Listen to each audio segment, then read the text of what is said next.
Friends, टीके study classes से मैं तेजकांत शर्मा सभी प्यारे मित्रों का बहुत बहुत स्वागत करता हूं। आज हम इंडियन कॉन्स्टिट्यूशन एंड पॉलिटी में एक बेहतरीन टॉपिक के साथ हम आपसे चर्चा करने वाले हैं।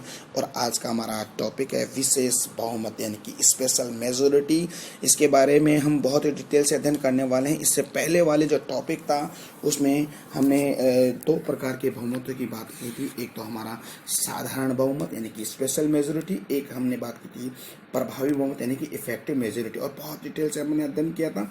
आज हम इस जो स्पेशल मेजोरिटी उसके बारे में डिटेल से अध्ययन करने वाले हैं कि विशेष बहुमत के बारे में, और इसके तीन जो प्रकार हैं, इसकी जो तीन जो टाइप्स हैं उनके बारे में डिटेल से अध्ययन करेंगे। तो स्टार्ट करते हैं। देखिए विशेष बहुमत, देखिए विशेष बहुमत होता क्या है। ठीक है, देखिए यानी कि बहुमत तो मैंने आपको पहले बता दिया भाई, बहुमत के माध्यम से हम किए तो क्या तो कोई प्रस्ताव को पारित कर सकते हैं, या बहुमत के माध्यम से हम किसी भी जो मंत्री है उसको हम पद से हटा सकते हैं। ठीक है, जैसे विधेयक को पारित करवाना होता है, प्रस्तावों को पारित करवाना होता है, या राष्ट्रपति को बहुमत से यानी कि जो महाभियोग की जो प्रक्रिया उससे पद से हटा सकते हैं। इसके अलावा निर्वाचन आयोग के सदस्यों को हम हटा सकते हैं।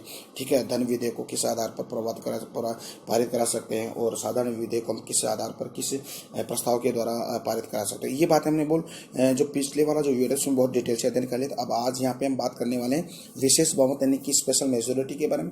देखिए डिफरेंस, देखो जो स्पेशल मेजोरिटी क्या होती है, यानी कि 2/3 यानी कि 2/3 को हम 2/3 बहुमत के आधार पर बोलेंगे।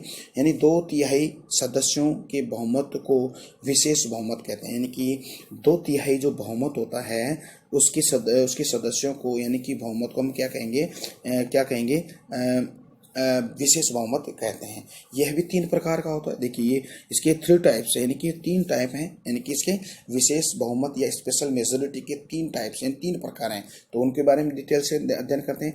देखिए फर्स्ट नंबर पे आपका आता है प्रथम प्रकार का विशेष बहुमत। देखिए प्रथम प्रकार के विशेष बहुमत की अगर हम बात करें तो इसमें क्या क्या बातें आती है, बहुत इंपॉर्टेंट है। देखिए उपस्थित मतदान करने वाले सदस्यों का, यानी कि उपस्थित है और उपस्थित में भी जो मतदान करने वाले जो सदस्य होते हैं उनको 2/3 बहुमत प्रकार का विशेष बहुमत कहलाता है। यानी कि उपस्थित और मतदान करने वाले सदस्यों का 2/3 बहुमत प्रथम प्रकार का विशेष बहुमत कहलाता है। यानी कि प्रथम प्रकार का जो बहुमत है उसको हम कहते हैं। ठीक है, देखिए इसको हम कैसे निकालेंगे जो प्रथम प्रकार का विशेष बहुमत में। देखिए ये तो इसके टाइप्स है, लेकिन आपको विशेष ओरल अगर बात करना है कि विशेष तौर से याद करना है तो आप इसको ये यहाँ तक याद किए विशेष प्रकार का बहुमत। अगर हम थोड़ा डीप जाते हैं तो इसके 3 जो प्रकार है उनके बारे में डिटेल से अध्ययन कर लेते हैं। ठीक है, देखिए कैसे उपस्थित एवं मतदान करने वाले सदस्यों का 2/3 बहुमत प्रथम प्रकार का विशेष बहुमत कहलाता है। देखिए माना उपस्थित सदस्य संख्या 200, अभी हमने चाहे आप यहाँ पे 200 ले लिए 300 ले, कोई वो फिक्स नहीं है। ठीक है, तो यहाँ पर हम देखें 200, अगर कोई उपस्थित सदस्य 200 है और उसमें मत कर रहे हैं 180 यानी कि 180 व्यक्ति यानी कि जो सदस्य हैं वो मतदान कर रहे हैं, तो यहाँ पर विशेष बहुमत कैसे निकालेंगे। देखिए फर्स्ट प्रकार यानी कि प्रथम प्रकार का विशेष बहुमत कैसे निकालेंगे, तो आप 180 है, ठीक है, 180 को 2/3 से आप इसको गुणा करेंगे, यानी कि इसको अगर इसको निकालेंगे तो यहाँ पर निकल गए 120 यानी कि 120 सदस्य आते हैं। तो यहाँ पर क्या हो गया आपका विशेष प्रकार का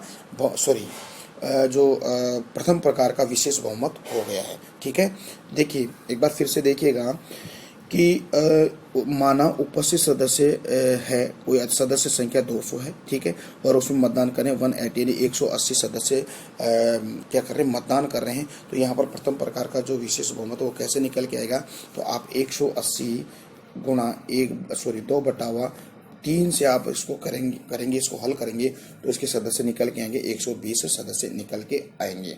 तो देखिए डियर फ्रेंड्स, इसमें कैसे बात करेंगे कि जो आर्टिकल 249 यानी कि 249 है, यानी कि राज्य सूची है, यानी कि राज्य सूची पर देखिए मैंने आपको सूचियाँ बताई थी, एक तो संघ सूची है, राज्य सूची है, समवर्ती सूची है, और एक जो अवश्य सूची है। ये तीनों सूचियों के बारे में मैंने बताया था, और इनमें जो सब्जेक्ट होते हैं उन पर कानून बनाती है। ठीक है, तो ये देखिएगा जैसे फर्स्ट जो जैसे संघ सूची है, संघ सूची पर कानून बनाने का काम केंद्र सरकार करती है, ठीक है। राज्य सूची के विषय होते हैं, राज्य सूची के विषय पर सिर्फ हमारी जो स्टेट गवर्नमेंट है वही कानून बनाती है। और फिर समवर्ती सूची, समवर्ती सूची में संघ सरकार और राज्य सरकार दोनों मिलकर कानून बनाती है। और एक अवश्य सूची, अगर अवश्य सूची क्या होती है, अवश्य सूची में जो संघ सूची, राज्य समवर्ती सूची में जो विषय नहीं आते हैं वो उसमें शामिल होते हैं, उन पर केंद्र सरकार कानून बनाती है। तो यहाँ पर अगर बात करें विशेष बहुमत यानी कि 2/3 बहुमत की बात करें तो यहाँ पर देखिए विशेष बहुमत की कि आर्टिकल 249 यानी कि 249 ये किसका विषय, राज्य सूची का विषय, जो राज्यसभा द्वारा यानी कि अपर हाउस द्वारा राज्यों के विधानमंडल की विधि की शक्ति यानी कि इस पर कानून कौन बनाएगा, जो विधानमंडल राज्यों में यानी कि लोकसभा विधानसभा, विधान परिषद, तो उस पर कानून कौन बनाए, विधान परिषद और विधानसभा यानी कि विधानमंडल की विधि की शक्तियां संसद द्वारा अधिकृत कर लेती है। यानी कि ऐसी स्थिति अगर जैसे माना कि देश के हित में कोई ऐसे विषय हैं जिस पर कानून जो विधानमंडल बना रही है, तो अब लोग जो पार्लियामेंट क्या करेगी, इस 249 आर्टिकल के तहत राज्य सूची के विषय को देश हित समझ कर वो इस पर अधिग्रहण कर लेती है, किस पर, उस राज्य सूची के विषय पर, और उसमें कानून बनाने का काम करती है, क्या करती है, राज्यसभा। तो डियर फ्रेंड्स ये चीज़ आपको समझ में आई है। तो एक बार फिर इससे समझिएगा, जैसे 249 जो आर्टिकल है राज्य सूची है, राज्य सूची के विषय पर कानून बनाते हैं राज्य सरकार, और राज्य सरकार के जो विषय होते हैं उस पर केंद्र सरकार क्या करती है, अपने देश के हित को समझते हुए उसके विषय को अपने में अधिग्रहण करके उस पर कानून बनाने का काम राज्यसभा करती है। तो वो होता है आपका आर्टिकल 249 यानी राज्य सूची के विषय पर कानून बनाता हो। ये होता है आपका एक प्रथम प्रकार का जो विशेष बहुमत है उसके बारे में, ठीक है डियर फ्रेंड्स। अगली बात अगर करें तो आर्टिकल 312 यानी कि 312 है, 312 है। इसमें क्या होता है, अखिल भारतीय सेवाएं का सृजन, यानी कि इसमें जो अखिल भारतीय होती है, भारत की अखिल भारतीय जो सेवाएं होती है, जैसे आपको पता है जैसे IAS ओके, IPS ओके, और एक होता IFS। ये 3 प्रकार की अखिल सेवाएं होती है भारत के अंदर, सबसे बड़ी सेवाएं होती हैं, सिविल सेवाएं होती हैं। तो इन पर क्या होता है कि आर्टिकल 312 के द्वारा अखिल भारतीय सेवाओं का सृजन किया जाता है, उनकी भर्ती की जाती है और उनकी जो नियुक्ति होती है संबंधी कार्य किए जाते हैं। संबंधी कार्यों के लिए प्रथम प्रकार की विशेष बहुमत की आवश्यकता होती है, ठीक है। तो आपको बात ये करना है कि जो विशेष प्रकार का जो बहुमत होता है, विशेष प्रकार के बहुमत के अंदर जो प्रथम प्रकार का जो बहुमत होता है उसके माध्यम से जो अखिल भारतीय जो सेवाएं होती है जैसे IAS, IAS, IPS और IFS के सदस्यों की नियुक्ति, भर्ती वगैरह ये काम करती है अपनी इंडियन गवर्नमेंट करती है, ठीक है। प्रथम प्रकार की विशेष बहुमत की आवश्यकता होती है। अब दूसरी बात अगर कहें, सेकंड जो होता है द्वितीय प्रकार का जो बहुमत है उसको भी आप समझिएगा। द्वितीय प्रकार का जो बहुमत है उसमें देखिए क्या बातें हैं, यानी कि उपस्थित या मतदान करने वाले सदस्यों का 2/3 बहुमत जो कुल के आधे से कम हो, यहाँ पे समझिएगा। यानी कि उपस्थित है, यानी कि माना उपस्थित है 545 है, ठीक है, 545 उपस्थित है और उसमें से 2/3 अगर निकाल के आते हो तो जो कितना होता है, यानी कि आधा कर ले उसको तो 273 हो गए, ठीक है। और उसमें से फिर क्या करेंगे हम, जो 2/3 बहुमत की कुछ आधे से कम ना हो और द्वितीय प्रकार की विशेष बहुमत कहलाता है। कैसे निकालेंगे इसको देखिए, हम देखते हैं लोकसभा की वर्तमान सदस्य संख्या क्या है, 545 है, उसका आधा कितना है, 273 हो गया। तो माना उपस्थित सदस्यों की संख्या कितनी हो गई, यानी कि 300 हो गई। अब इसमें हम इसका जो द्वितीय प्रकार का विशेष बहुमत वो कैसे निकालेंगे, देखिए माना 27/9/2017 ये तारीख है, उसमें मतदान करते हैं 300, ठीक है।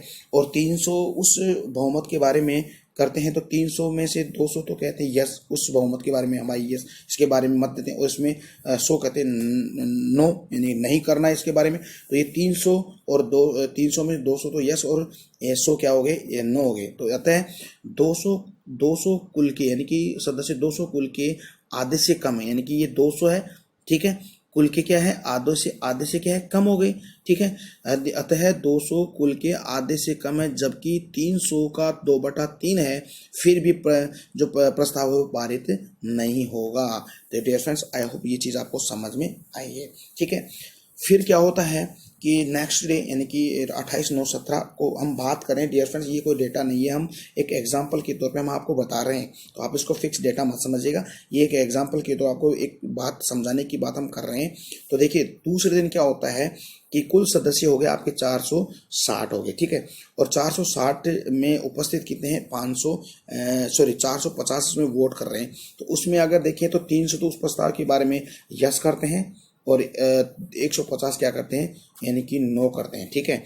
तो देखिए अगर 300 यस कर रहे हैं और 150 नो कर रहे हैं तो देखिए कुल 300 कुल के आधे से अधिक है, यानी कि 300 है यानी कुल के कितने हैं आधे से अधिक हो गए ना भाई, आधे से कुल के आधे से अधिक हो गए ना, तो 300 कुल के आधे से अधिक है तथा 450 से 2/3 से भी अधिक है, तो ये क्या हो गया आपका प्रस्ताव क्या हो गया आपका पारित हो। आई होप डियर फ्रेंड्स ये चीज़ आपको समझ में आई है।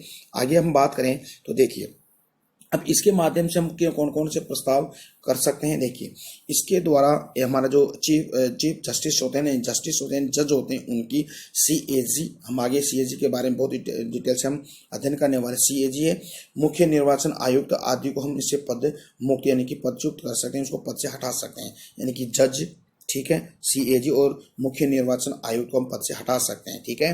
देखिए संविधान संशोधन एक्ट के लिए जरूरत पड़ती है, यानी कि अगर देखें तो हमारे संविधान के अंदर जो संशोधन है, संशोधन की बात अगर करें तो इस संशोधन भी विशेष बहुमत के माध्यम से यानी द्वितीय प्रकार का विशेष बहुमत होता है, उसके बारे में अगर हम आगे बात अगर करें तो देखिए डियर फ्रेंड्स तीसरा जो वो है बहुमत है, तीसरे प्रकार का विशेष बहुमत देखें तो यहाँ पर कुल सदस्य संख्या का 2/3 बहुमत होता है। जैसे माना कुल सदस्य संख्या 545 है, तीसरे प्रकार का विशेष बहुमत कैसे निकलेगा, 545/2/3 बराबर इसको गुणा करके 1090 है, तो उसको हम इसमें भाग देंगे तो 363 आ गया। अब 363 आ गया तो उसको हम अगली संख्या क्या होगी, अगली नहीं होगी, वही संख्या 363 होगी, ठीक है। तो ऐसे हम क्या करेंगे मतलब इस बहुमत के आधार पर, तीसरे प्रकार के बहुमत के आधार पर हम एक हमारा जो राष्ट्रपति है, राष्ट्रपति पर महाभियोग लगा के उसको हम पद से हटा सकते हैं, यानी कि आर्टिकल 61 के माध्यम से राष्ट्रपति पर महाभियोग के तरह उसको पद से हटा सकते हैं। आई होप ये चीज़ समझ में आई। देखिए डियर फ्रेंड्स हम जो हमारा प्रेसिडेंट है यानी कि राष्ट्रपति, उसके बारे में बहुत ही डिटेल से अगला हमारा जो चैप्टर आएगा, लेकिन आपको यहाँ पर मैंने एक ओरल बात बताई है तो आप इसको भी समझिएगा। तो इसके माध्यम से तीसरे प्रकार के बहुमत से हम राष्ट्रपति को बहुमत से हटा सकते हैं, ठीक है। अब देखिए कोरम की बात अगर करें यानी कि गणपूर्ति की बात करें, बहुत इंपॉर्टेंट है। गणपूर्ति की बात अगर करें तो गणपूर्ति होती क्या है, देखिए इसको देखिए, यानी कि जो वह न्यूनतम संख्या जो किसी सदन की कार्यवाही को वैध बनाने के लिए आवश्यक होती है, यानी कि वह न्यूनतम संख्या किसी भी सदन, यानी कि आप सदन मान लीजिए लोकसभा, राज्यसभा जैसे और विधानसभा, विधान परिषद, यानी कि वह संख्या, वह न्यूनतम संख्या जो किसी भी सदन की कार्यवाही को वैध बनाने के लिए आवश्यक होती है, उसको हम क्या कहेंगे, गणपूर्ति कहते हैं या इसको हम कोरम कहते हैं। भारत में कोरम कुल का कम से कम कितना 10% यानी 110 यानी कि 1/10 यानी कि 110 है।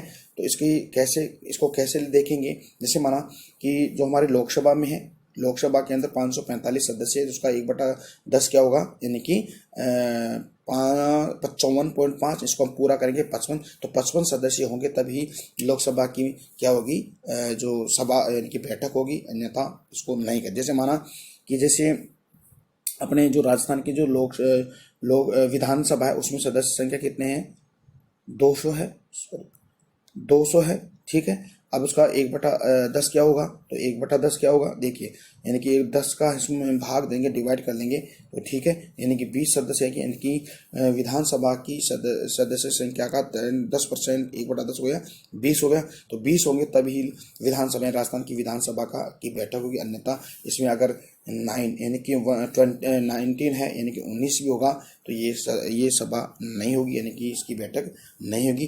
तो आई होप डियर फ्रेंड्स ये बात आपको समझ में आई है। तो प्लीज़ आप जो अपना टीके स्टडी क्लासेज जो चैनल उसको अपने फ्रेंड सर्कल के अंदर उसकी लिंक को शेयर कीजिएगा, सब्सक्राइब और लाइक भी कीजिएगा, और प्रेस करने के पश्चात जो बेल आइकन आता है उसे बेल आइकन को हम ऑल पे टिक करिएगा, टिक करने से क्या होगा, यानी कि प्रेस करने से क्या होगा, जो भी वीडियो मैं आप यहाँ से नया वीडियो अपलोड करूँगा तो आपके पास इसका नोटिफिकेशन जल्दी आपके पास पहुँच जाता है। ठीक है डियर फ्रेंड्स, तो अगले वीडियो में हम एक नए टॉपिक के साथ हम आपसे चर्चा करने वाले, तब तक के लिए मैं आपसे इजाज़त लेना चाहता हूँ। धन्यवाद, बाय बाय, जय हिंद, जय भारत।